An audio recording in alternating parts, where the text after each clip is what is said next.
Oh, yeah. And apparently came in. Oh, really? I Yeah, they know. have to run 5 It's years. also whenever I I mean, bring I my say that's blanket fine. in, it's It's hot in terrible. here. And whenever I It's the first, don't. well, it's the first time it's Yeah. not been freezing. I know, This right? is normal.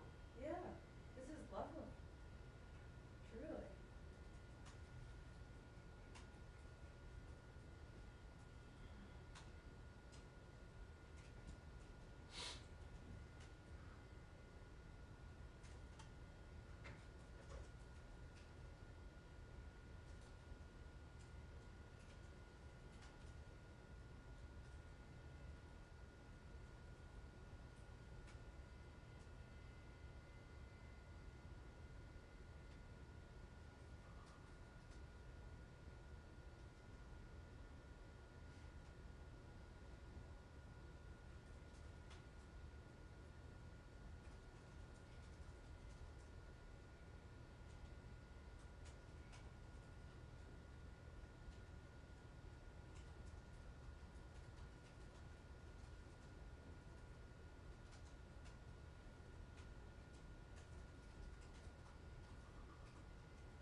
Good afternoon. So let me offer a few updates on the top about Afghanistan, and then happy to take your questions. As you heard this morning, from 3 a.m. on August 22nd to 3 a.m. on August 23rd, 28 U.S. military flights evacuated approximately 10,400 people from Kabul. In addition, 61 coalition aircraft evacuated approximately 5,900 people from Kabul. Since August 14th, the U.S. has evacuated and facilitated the evacuation of approximately 37,000 people. Since the end of last month, the end of July, we have relocated approximately 42,000 people. Here at the department, our employees are working around the clock to help evacuate American citizens. Hundreds of consular officers and locally employed staff members, both here in DC and at our embassies around the world, are placing personalized phone calls to U.S. citizens who may be in Afghanistan to determine their whereabouts, collect information that will guide their next steps, and offer them that tailored advice.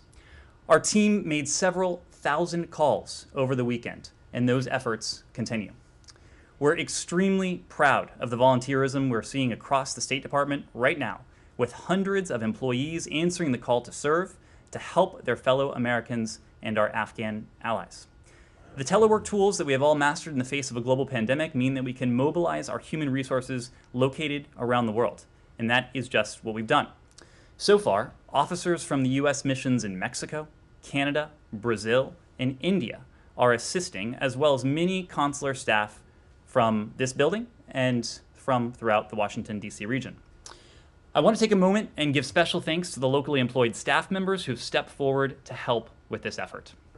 Many locally employed staff from around the world have volunteered to serve at our embassy in Afghanistan over the years. Now, some are serving in our mission in Afghanistan again, but thousands of miles away in their home countries. As always, U.S. citizens should check the embassy website for the latest updates. We continue to urge Americans and their immediate family members in Afghanistan to utilize what we call the Repatriation Assistance Form on our website to register their interest in departing if they haven't already done so. I also want to provide an update on our global network of transit hubs. The United States wants to sincerely thank the governments of Qatar, Kuwait, Bahrain, the United Arab Emirates, Germany, Italy, and Spain for their help in our efforts to safely transit U.S. citizens, at-risk Afghans, and other evacuees from Afghanistan. Germany, Italy, and Spain's armed forces bravely served alongside U.S. troops and other NATO allies in Afghanistan, and they are now continuing to support the Afghan people by collaborating with our ongoing efforts to evacuate Afghans at risk. President Biden and Secretary Blinken have personally expressed our gratitude for their continuous support as friends and allies and for assisting in the temporary transit of Afghans to safety. The temporary transit locations we have established at U.S. or joint bases in Germany, Italy, and Spain have capacity to process at least 15,000 people on a rolling basis, significantly expanding our ability to facilitate the relocation of U.S. citizens and at-risk Afghans from Afghanistan. The first flights from these European transit sites departed from Ramstein Air Base in Germany today. We are grateful to host governments for agreeing to allow the United States to host at-risk Afghans while we make arrangements to relocate them to the United States or to a third country. Our embassies have been working with the U.S. military and our partners in these countries to receive flights and ensure safe transit of passengers to onward destinations. With that, and with that background, be happy to take your questions. Can I just ask you, Ned, thanks. On the 15,000 on a rolling basis, what is that, over 24 hours? It's 15,000 at any one time. So as at-risk Afghans, others transit from those countries, others will backfill and be able to take their place. So at any one time, this system of third country transit sites can accommodate 15,000 people. Okay, and that's Italy, Germany, Spain, and that's what the 15 applies to. That's correct. To nothing else. That's okay. Secondly, also really briefly, are you guys still sending consular and other people to Kabul to work at the airport, or has that now, have you now reached what you need? Well, so we are always evaluating the situation on the ground to determine that we have the right staffing posture to accommodate the tasks that we need to take on. We talked about this last week, but as of late last week, we had doubled the number of consular officers on the ground in Kabul. We had sent additional consular officers to some of those initial transit sites in the Gulf, including to Qatar, to Kuwait, and the UAE. But the broader point I would make is that we have been able to take advantage of consular officers throughout this building and around the world. Okay, but I'm not interested in the broader point. I'm just interested in the answer to the question. Are you still sending people there? If you're not, which is fine, if you are, and I just want to know if they're still ramping up. And then on the opposite end of that is that we are approaching the 31st, and if there is no extension in this, you guys are going to have to start thinking, and I want to know, have you already started thinking about drawing them back down again? If in fact they are going to leave, or if you guys think that maybe you can go back to the embassy. Well, we are always evaluating what we have on the ground compared with our needs. If we need more people on the ground, we won't hesitate to do it. We came to that conclusion last week. That's why we doubled the presence of consular officers on the ground. But you're right. This is a mission with a is a finite mission with a end date, whatever that specific date is attached to it. So of course we are working very closely with the U.S. military to ensure that we are working in lockstep with them on their retrograde plans, so that in addition to what the U.S. military needs to bring back their people, obviously we will be working with them to ensure we have a timeline and to ensure that we bring back our people at the right time. Okay, last one. And yesterday, and I didn't see this interview. I saw the first one. I didn't see the second one. In the CBS interview, the secretary, according to the transcript that you guys put out, misspoke and said that he had spoken to President Karzai. And I'm less interested in his misspeaking and more interested in knowing whether or not there has been any discussion between the secretary or anyone else, like Zal or anyone, between the U.S. and former President Karzai or Abdullah Abdullah or the others who are now in discussions with the Taliban leadership. Absolutely. So, as you know, Matt, there continues to be dialogue between the Afghans. That is to say, representatives of the Islamic Republic and the Taliban. For our part, we have been in touch with relevant and key stakeholders, individuals who are taking part in intra-Afghan discussions with the Taliban. We're not in a position to read those calls out. This has been primarily on the part of our team in Doha, our team on the ground in Afghanistan, to make sure that we have a regular line in to those Afghan stakeholders. So the secretary has not been in touch with. No. Thank you. So how are the talks going? Do you have a line into them? So those talks. So throughout this process, even when it was taking place in Doha, this was a process that the United States, together with our international partners, that we were supporting.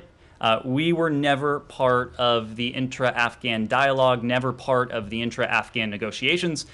We were facilitating them, we were supporting them, we were providing what the Afghans may have needed to potentially make progress.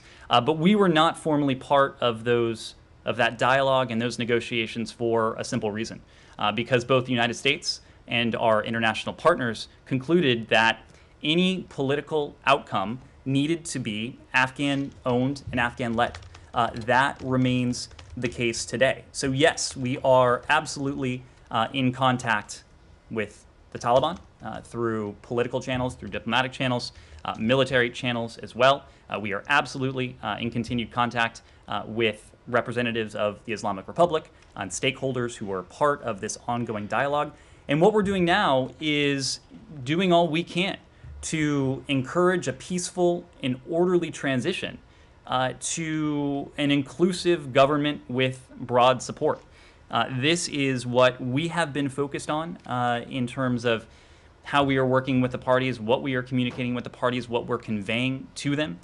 But just as importantly, this has been the message that representatives of the Islamic Republic, that Taliban officials have heard from the international community, whether it was from NATO, whether it was from the G7, whether it was from the 113 countries that came together at our organization about a week ago today to press for this very outcome. So I'm going to leave it to them to speak to how that dialogue is going. But I can tell you, for our part, we've continued to be in close contact to urge an outcome that entails a peaceful and orderly transition to an inclusive government with broad support. Andrea. Ned, my colleague reported that on Saturday a cable came here, a memo was sent to Afghan staff at the embassy on Wednesday, inviting them to head to the airport, and that it was so difficult for them to, the physical situation was simply impossible, and that some staff reported being separated from children. They said, quote, "It would be better to die under the Taliban's bullet than face the crowds again." One staff member said they felt betrayed, that it was, it undermined their sense of dignity, their loyalty. And this is embassy staff who should have been presumably prioritized, that they were left behind when the evacuation took place, basically. Andrea, what I can tell you... I do have a follow-up. Sure. I will tell you that I just came from a meeting with the Secretary about an hour and a half ago. And this was something that he proactively raised in that setting. And he also conveyed it was something that he has discussed with the President and offered that he and the President are completely on the same page. We have an obligation to these individuals, a sacrosanct obligation. They have served the United States. They have not only worked for us, they have worked with us. Our embassies around the world could not function without locally engaged staff. That is as true in Paris or London as it is in a place like Kabul. So we absolutely have a responsibility to these individuals who have worked with our colleagues on the ground in Kabul, and in some cases over years or even longer. They are absolutely a priority in terms of our evacuation and relocation planning. As you know, Andrea, we are now in a position to offer tailored, personalized advice to those we are relocating from Afghanistan, to those we are evacuating from Afghanistan. We've been doing that, of course, to American citizens. We've been doing that to special immigrant visa applicants. We've been doing that to other Afghans at risk. But our locally engaged staff, they are absolutely a priority. They are absolutely part of our plans. And that commitment to them, to their safety and security, is something that is in no way diminished. Well, why weren't they on the original evacuation from the embassy? So when the embassy was evacuated and our personnel started to make the way from the embassy in Kabul to the secure facility on the airport compound, many of, if not all, of our locally engaged staff were not present on the embassy compound at that time. They were working remotely given the volatile security situation. Many of them were at home, were not at work. I can tell you that we have been able to relocate members of our locally engaged staff, but they were not brought to the airport compound with the American direct hires at that time just because they weren't at the embassy compound by and large that day. And one other thing, if you will. I've been told that at the airport, military, the Pentagon has been complaining about bureaucracy, frankly, from DHS, particularly Customs and Border Patrol, and state, to do the full interagency vet, presumably on SIVs, rather than doing a preliminary vet and letting them board and do that in Doha, Ramstein, or wherever. And that this is really frustrating the military and becoming a roadblock, that it's not just state, that it is primarily DHS, but with states understanding. So this is the IC, the whole interagency lengthy vet before letting people move on. Can you look into that? I'm happy to look into that, but I'm also happy to offer some context right now.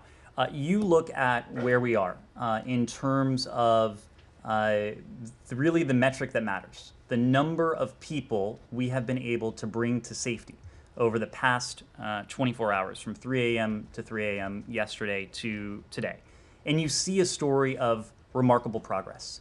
10,400 individuals in that 24-hour period alone. If you include coalition aircraft, that's an additional nearly 6,000 people, 5,900 people in addition to that.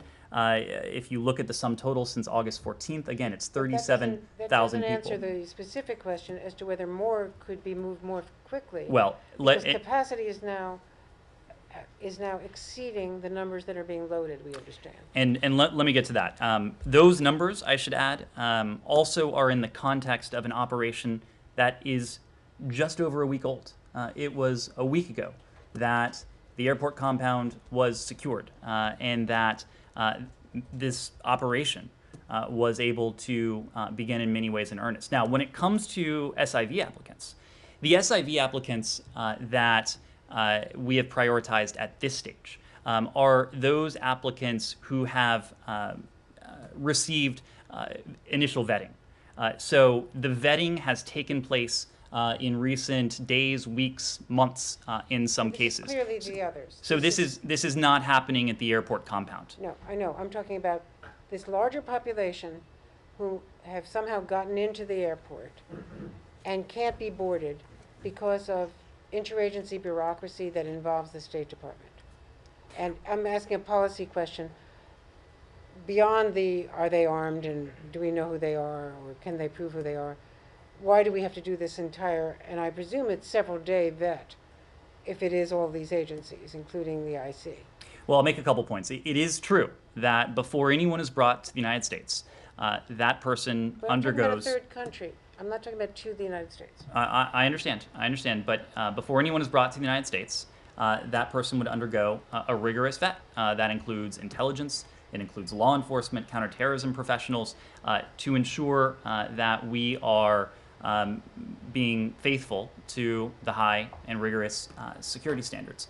When it comes to individuals who may be on the airport compound, it's difficult for me to speak to any specific cases. But broadly speaking, the interagency, that is to say, every department and agency that has a role in this vetting process, and of course that includes the State Department, it includes the intelligence community, it includes the law enforcement community, it includes DHS and DOD, we are making every effort to complete these steps as quickly as we can.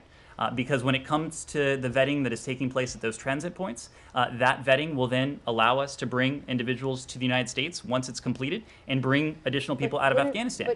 But for people who are on the airport compound in Kabul, I understand your question, and what I can tell you is that we are surging resources. We've surged resources here at the department. We have surged resources throughout the administration to see to it that we can speed and accelerate these processes as much as we I'm can, asking you a different consistent with question. the high standards. Surging resources doesn't answer the question as to why not do this at the third country. Surge them there and get them out of Kabul where they can have better facilities, sanitation, food, etc. Well, that vetting, by and large, is taking place at these third countries. When it comes to SIVs, again, all of those who have received instructions to come to the airport have already completed certain stages of the security vetting process. So that initial vet on these individuals has been completed. In many cases, they're then taken to a third country where they will undergo more rigorous vetting if it hasn't yet been completed. But that is very much the point of the network of transit countries and partner countries throughout the Middle East, throughout Europe, the rest of the world, more than 26 countries across 4 continents. It is in part a system that will allow us to provide safe haven to these individuals who in some cases, well, in all cases before they come to the United States, but in some cases still need to complete part of that rigorous vetting process. Laura. Hi, thanks. A couple of questions. One, the National Security Advisor in a briefing at the White House earlier today was asked for the number of American citizens who have been evacuated. He indicated he would give that number out. He just didn't have it at hand. Do you have that number? I don't have a precise figure to give you, in part because that number changes all the time. Just within the past 24 hours, again, more than 10,400 people. We are evacuating thousands upon thousands of people per day. So I just don't have that figure to provide right now. But what I can tell you is that we are, as you heard Secretary Blinken say yesterday, we believe there are several thousand Americans in Afghanistan who would like to leave. What we are focused on right now, among the many other tasks we are prioritizing, is being in direct and personal contact with them. This is not about sending a blast via a warden message or posting something on the website. This is about placing, in many cases, phone calls to American citizens we have reason to believe are in Afghanistan and want to leave. Over the weekend, as I said, we have placed several thousand phone calls, not only to determine if we have in fact reached an American citizen who wants to leave, but to learn more about where that person is, if that person would be traveling with any family members, how we might be able to assist that American citizen who seeks to leave. Okay, another question. You were talking a few minutes ago about some of the ongoing negotiations or discussions with the Taliban. Is that still taking place in Doha with Ambassador Khalilzad, or has that moved on? Are there other people in this administration who are now talking to the Taliban? Yes, so we have multiple channels with the Taliban. It is true that Ambassador Khalilzad remains in Doha, as do some members of his team. Most of the political council has moved from Doha to Afghanistan, but there still are representatives of the Taliban in Doha, so that is a channel that is ongoing. We also have several State Department officials on the ground in Afghanistan who also are in touch with Taliban representatives on the diplomatic and political front. In addition to all of that, of course, the military has its own channel to discuss tactical and deconfliction And just issues. one last question. It's been said that the United States will help Afghans who want to leave even after the U.S. military mission ends, whenever that set date is going to be. But, you know, to speaking to Andrea's question, I'm just wondering how the United States is going to assure that to Afghans who are vulnerable, given that the Talibs are already, you know, going across door to door, threatening people, you know, brutalizing people. You know, I appreciate that these are kind of delicate negotiations and you don't want to speak to the specifics of it. I'm just wondering, you know, how you or the United States government can give any kind of confidence to Afghan people that they will not be left behind. Well, in the first instance, what we are doing now is mounting an ambitious and in many ways historically unprecedented airlift operation to bring as many individuals from Afghanistan to the United States or to third countries as a temporary waypoint.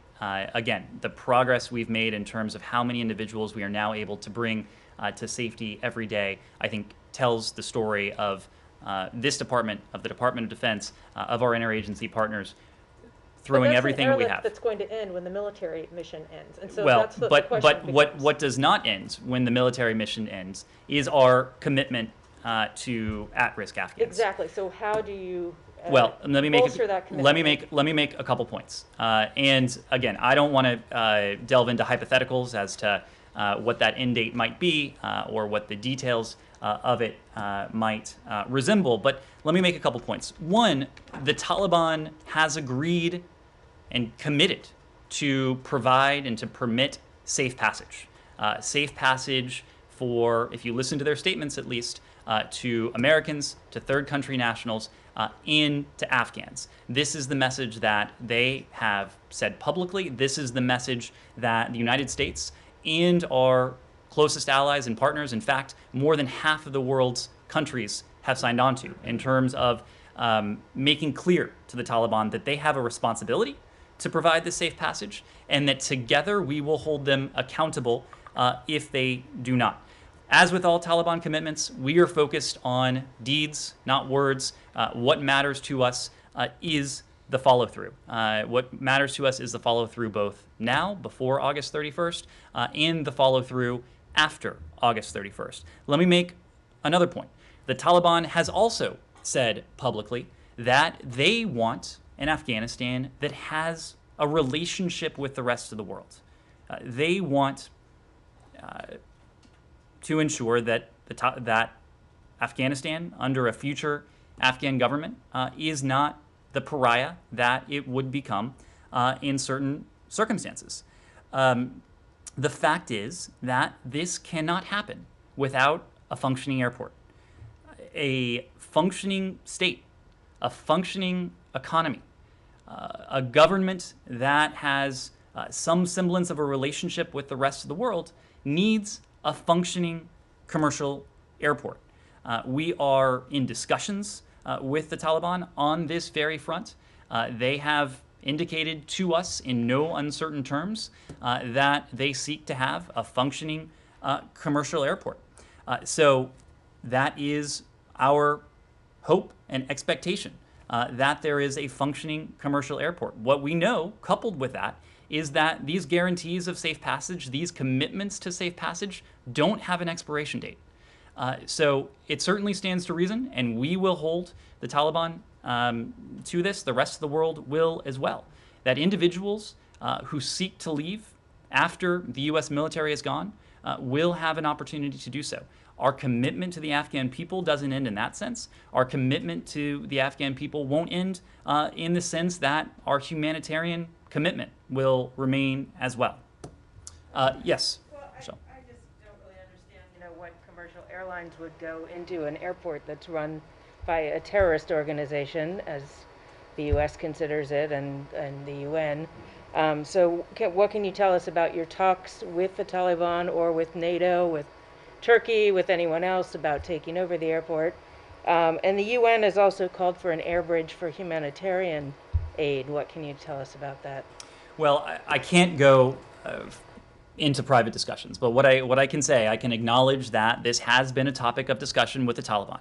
It has been a topic of discussion with our allies. It has been a topic of discussion with many of our partners. There is actually agreement between and among all these actors, of course, between the United States and our partners and allies, but also with the Taliban, that all of our interests would be served with a functioning airport. Now, commercial flights are one thing. Charter flights are another. There are, as you've seen, when it comes to charter flights now, they have been able to remove and bring to safety thousands upon thousands of individuals. Look, we don't want to get ahead of things. Right now, we are focused on the evacuation operation that the United States government is running, and that the United States government will be running for as long as we're in a position to do so. Our point, however, is that the Taliban have made certain commitments. They have made statements. The rest of the world has sent those very same clear messages to the Taliban. So there would seem to be some confluence of interests here. And it is certainly something that would be in our interest. It would be in many ways in the interest of the Taliban, which have indicated that as well. And it would certainly be in the interests of the Afghan people to see that outcome fulfilled. Yes, Rosalind. With all due respect, how can this government trust what the Taliban says? It would appear that the Taliban is simply the latest in a long line of actors in other countries that will say what sounds appealing to us here in the West, and then once the West pulls out, by notably its military, these forces then go on and do what they feel like doing, and the people are left wanting, in the best of circumstances. What is the U.S. actually prepared to do at this moment to make certain that the Taliban isn't following up on marking homes where Afghans who worked with the U.S. government had been living, and that they don't go back and actually kill their people? It seems as if the leaders are willing to say one thing, and they've given a message to their foot soldiers to do what they really intend to be doing, which is running the country in their vision, not in one that is going to be in good standing with the international community. Well, I want to be very clear about one thing. We are not in any way trusting the Taliban. This is not about trust. This is about what's in our interests and also what's in the interests of the people of Afghanistan. And those two things are aligned. Right now, it is a fact that we are dealing with the Taliban on these issues, in part to make very clear where it is that the United States stands, where it is that the rest of the world stands. This is not about asking permission. This is not about establishing any sort of formal relations. This is about doing all we can to facilitate safe passage, to ensure that the Taliban know that any effort to impede the evacuation of American citizens, to impede our operations while this is up and running, would be met with a very swift and severe response. So that has been our message. That has been the message of the rest of the world. I can tell you that, and it's not only the Taliban, it is in the interests of every ruling entity the world over to have a functioning economy, to be able to provide for their people, to have a relationship to whatever degree that entails with the rest of the world. And we have been very clear, and by we I mean the royal we here, the United States with our allies and partners around the world, more than half of the world's countries in at least one case. We have been very clear that those things would be quite difficult, if not impossible, if the Taliban do not live up to their basic commitments, if they deny the rights of their citizens, if they deprive more than half of their population of their basic rights, if they commit the sort of atrocities that we've all seen take place over in Afghanistan over the years. None of that would be foreseeable if the Taliban were to choose that path. So together with the international community, we have significant sources of leverage. But the Taliban also have an interest as well. If they want any semblance of durability, if they want the tools they need to be able to administer a country as large, a country as expansive as Afghanistan, what the United States and what together we say with our international allies and partners, that will matter to them in very profound ways. Let me follow up. It's interesting that you just said that we're not here negotiating with the Taliban. Is that a justification for why we have not seen anyone, certainly at the secretary's level, engaging with Mullah Baradar or whoever would be their foreign minister, that you have people who are lower on the food chain, as it were, engaging, talking, cajoling, arguing, whatever verb you want to use, with the Taliban in order to not give them this sense that somehow they are more important than they might think that they are? It's not about seeking to prevent self-aggrandizement or anything like that. It is a... But certainly you can use it to, fuel however you want to run your country. It is largely a function of the fact that our discussions with the Taliban have been operational. They have been tactical. They have been focused largely on our near-term operations and our near-term goals. In those near-term operations and those near-term goals, in the first instance, are focused on what is going on at the airport compound at HKIA.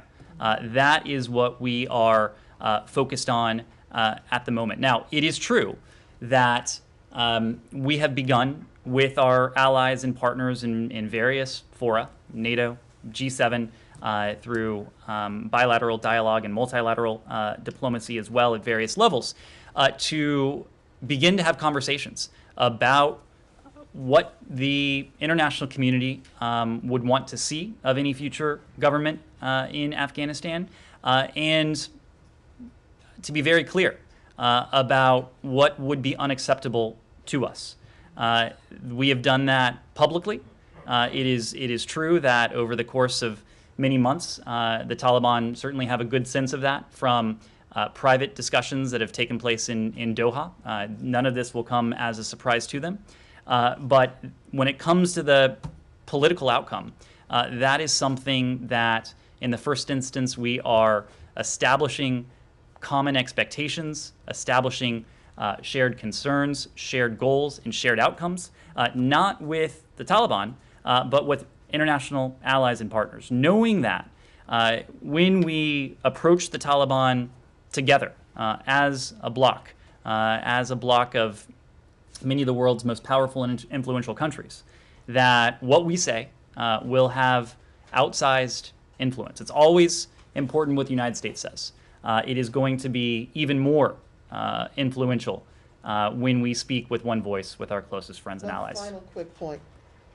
When you say the Taliban has made commitments, does the Taliban understand that given the U.S.'s commitment to its citizens, to SIV applicants, and to others in that pool, that if this operation needs to go beyond August 31st, the Taliban must allow that operation to continue? Look, this is a decision that only one person will be able to make. That person is not in Afghanistan. That person is not in this building. That person sits in an office without corners in the White House. President Biden will ultimately have to decide when this operation will come to a close. I can tell you that it is our goal to move as quickly as we can and as efficiently as we can to bring to safety as many people as we can. And I think you are seeing in the metrics in recent days and certainly over the past 24 hours that we are making good progress on that. It is not our goal to be there 1 day, 1 hour, 1 minute longer than is absolutely necessary, but not going to get ahead of that. Simon. Has the Taliban communicated to the U.S. government outside of the interview they did with Sky that they will not be permitted, that we will not be permitted to go beyond the 31st? What I will say, Andrea, is that we have multiple channels with the Taliban: diplomatic channels, political channels, military channels. We have discussed a whole host of operational issues, issues in the first instance pretty squarely focused on our operations at HKIA to remove our people, our partners, and third country nationals from Afghanistan. There have been pretty involved discussions on that, but I'm not going to get into the details of it.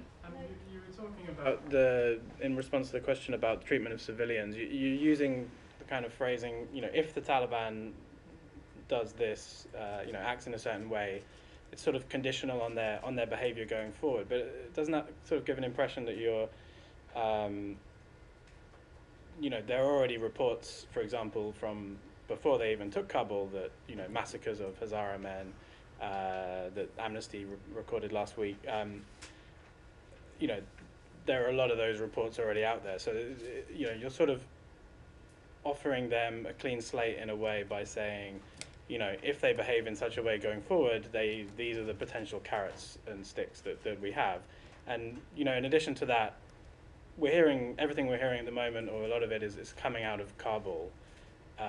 Given that your diplomatic presence there is basically focused on this evacuation, are you concerned that there could be ongoing rights abuses happening outside of the capital that you're not seeing and, not raising concerns about because you're involved in these strategic or negotiations or talks with the Taliban in order to complete this? Are you missing other things that are happening and therefore letting them potentially get away with things that you're also saying are, conditional for how you're going to treat this government going forward? I'll make a couple points. The expectations that the United States and the rest of the world have for the Taliban in terms of how any future government of Afghanistan would govern, would treat its people, would uphold or not the rights of its citizens, would protect the gains made by Afghanistan's women, girls, minorities over the years. That is something that is just important to us in Kabul at this very instance, as it is to what takes place much farther afield in places where the United States is not. So this is not confined to what is happening right now. It is also not confined to what happens going forward. We have been talking about the expectations on the part of the United States and the rest of the world. We've been talking about the commitments that at least the Taliban have purported to make. And again, we will judge them by one criterion and one criterion only, and that's their action. But just because we are talking about responsibility and accountability going forward does not mean that we are turning a blind eye to accountability for past actions. We have a number of our tools at our disposal. The United States does. When we are working in tandem with the rest of the world, with the UN, we have a number, even greater number of tools. Some of these tools are broad. Some of these tools are narrow and fairly tailored. We will be prepared to apply whatever tool is necessary given what unfolds and given our assessment going forward of what has unfolded. So what mechanism is there for detecting these potential atrocities that have been happening or are happening now? Well, look, we have a full suite of sources of information. Some of them we can all see what is taking place on social media, what is captured by reporters on the ground. It is true that there are NGOs that remain active and operational in Afghanistan. They send back reports. They make those reports public. In fact, we've discussed one of those NGO reports even here in recent days.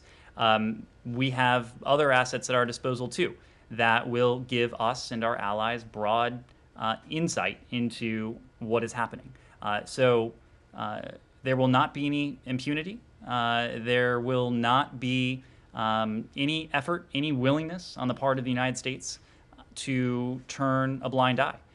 What we will be willing to do is to act appropriately using the tools that are at our disposal to respond, both going forward and, if appropriate, to hold individuals accountable for past atrocities. Yes, Lalit. Thank you. A large number of religious minorities in Afghanistan are seeking to flee the country given their past experience with the Taliban rule. Some of them have been taken by India, the Sikhs and the Hindus, but is the US trying to accept some of those religious minorities from Afghanistan?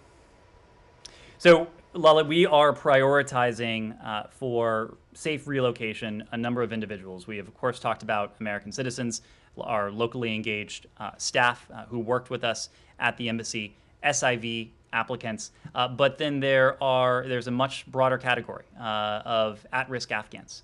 And the fact is that there may well be many Afghans who, because of their past actions, because of their appearance, because of their beliefs, because of their gender, may be at risk to Taliban reprisals.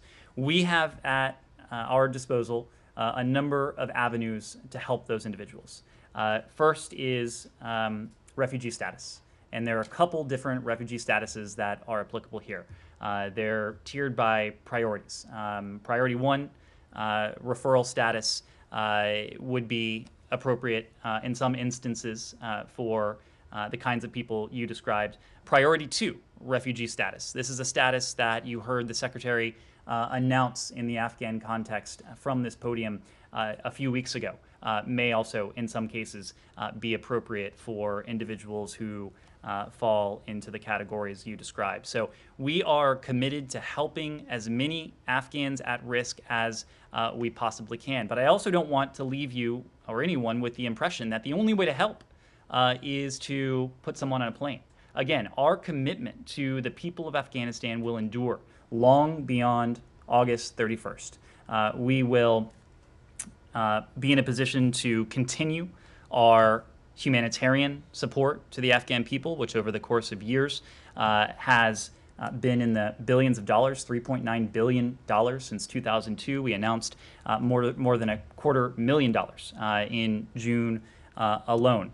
The president last week authorized $500 million additional dollars to help internally displaced persons in Afghanistan, refugees, and others who may be at risk. Our humanitarian benefits will certainly continue to flow to the people of Afghanistan. But again, we will also use every diplomatic, every economic, every tool that we and our partners have to send a very clear signal and to hold accountable anyone, any force, any regime that would seek to deny the basic rights of their citizens. We've been very clear about that. One more question. Yes.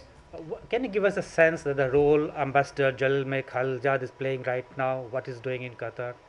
So Ambassador Khalilzad has been in Qatar for in Doha since earlier this month. As you know, he has gone to and from Doha over the course of several months now, and in fact, actually predating this administration. He's carried out diplomacy both there and in other places as well, with the extended troika and other groupings that are relevant to this. In recent days, as I mentioned before, of course, members of the political council many of them have relocated from Doha to Afghanistan. But there are representatives of the Taliban still present in Doha. Ambassador Khalilzad and his team also have been in touch electronically over the phone with representatives of the Taliban to convey the same messages that the Taliban is hearing from State Department diplomats on the ground in Afghanistan, and to reinforce the messages as well that the Taliban is hearing from the U.S. military. Kylie? One also a follow-up. Do you consider Taliban the de facto ruler of Afghanistan right now? Look, we are, it's been a fluid situation. There has not been any sort of formal transfer of power. What we are focused on right now is the mission at hand, and that is to bring as many people to safety as we possibly can. Kylie. Thank you. I'm just trying to figure out why exactly you guys aren't sharing the number of Americans who have been evacuated. I mean, clearly you have that information. That information is being shared with the Hill. So it's not for lack of information. It's a decision you're making. Can you talk a little bit about that? Well, look, we're not trying to hide the ball. What we're trying to do is to avoid giving you information that may be rough, that may be outdated. Our first priority is the safe evacuation of American citizens. There have been several thousand Americans who have been evacuated over the course of this operation. But at the moment, I'm just not, I don't have in front of me a specific figure to offer. But what we are focused on now is making contact with the several thousand Americans who may remain in Afghanistan and who may wish to relocate. Our goal is to, and our commitment is to offer tailored, personalized guidance to all of them, to provide instructions as to how they can reach the airport and ultimately how they can be repatriated to the United States. Yes? Okay. Can we switch to Iran? Hold on, can I just, I have Okay. two more quick questions. Sure. You talk about the ongoing assistance that the United States will provide to the people of Afghanistan. Can you give us a status update on humanitarian assistance, security assistance? I mean, how can the Biden administration feel confident to be sending millions of dollars in assistance if the Taliban are in control of the country? Well, right now we're not. And we have had a review of our assistance to the Afghan government underway for several days now, as I just said. Yeah. There hasn't been a formal transfer.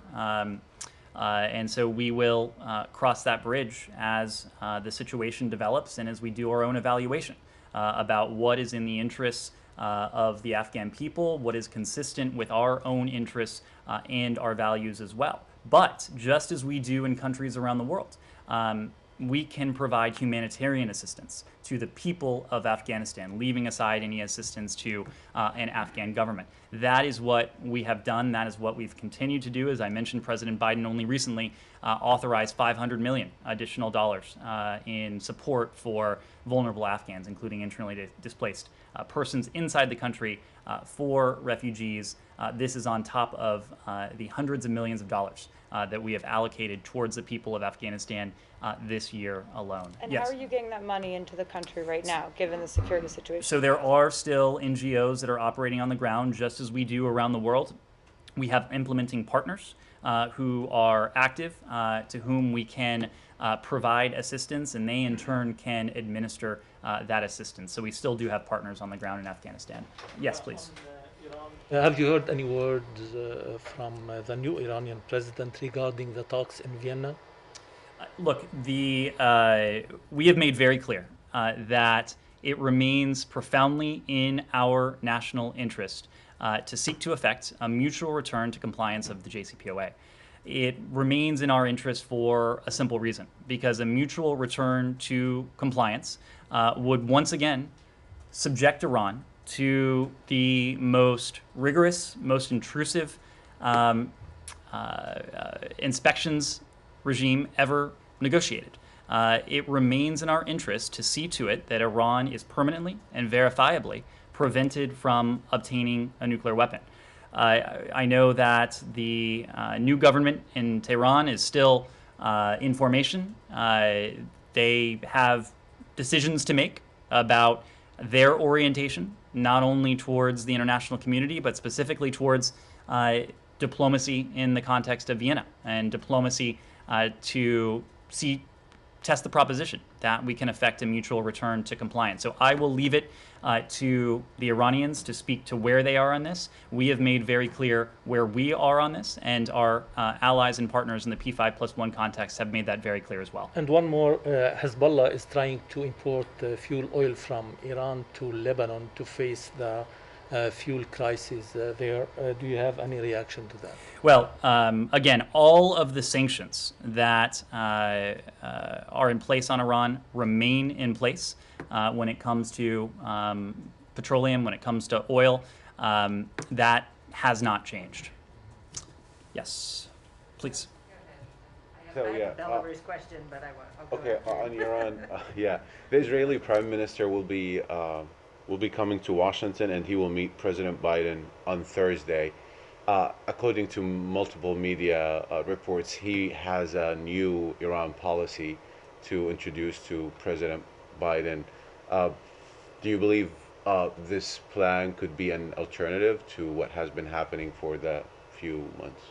I will leave it to the Israeli Prime Minister to describe to the American President any thoughts that the Israeli government may have when it comes to Iran. I can imagine that Iran will be a topic of discussion, including regional security issues more broadly, but I also can imagine that the meeting between President Biden and Prime Minister Bennett, their first, will be an opportunity to discuss the strength of the U.S.-Israeli relationship, the partnership that this administration is committed to deepening in the face of COVID, in the face of regional security concerns, and as we seek to see to it that Israelis and Palestinians alike can enjoy equal measures of what is important to both people: prosperity, freedom, and importantly, dignity. I think all of these things will be on the agenda. One more on Afghanistan. It's more like a clarification. Usually they do the security check in Kabul or in the multiple different stops on the way to the U.S. What if someone got denied this security check, has not been approved? What are you going to do with this person? Well, what I can tell you is the very rigorous vetting that involves intelligence professionals, law enforcement professionals, homeland security professionals will be required before anyone arrives in this country. I'm not in a position to discuss a hypothetical. Obviously, anything like that would be addressed on a case-by-case basis. Michelle. The IMF is releasing almost $1 billion to Belarus, and I wonder what you think about that, given your attempts to isolate Lukashenko's regime. Look, our position on the Lukashenko regime has not changed. We have made very clear where we stand on this. We call on the Lukashenko regime to end the crackdown on members of civil society, the media, athletes, students, legal professionals, and others, to immediately release the hundreds of political prisoners who remain outrageously detained, to engage in a genuine dialogue with democratic opposition and civil society, and importantly, to hold free and fair elections under international observation. That is where we have stood. That's where we continue to stand. And the IMF I don't have a response to that. Thank you all very much.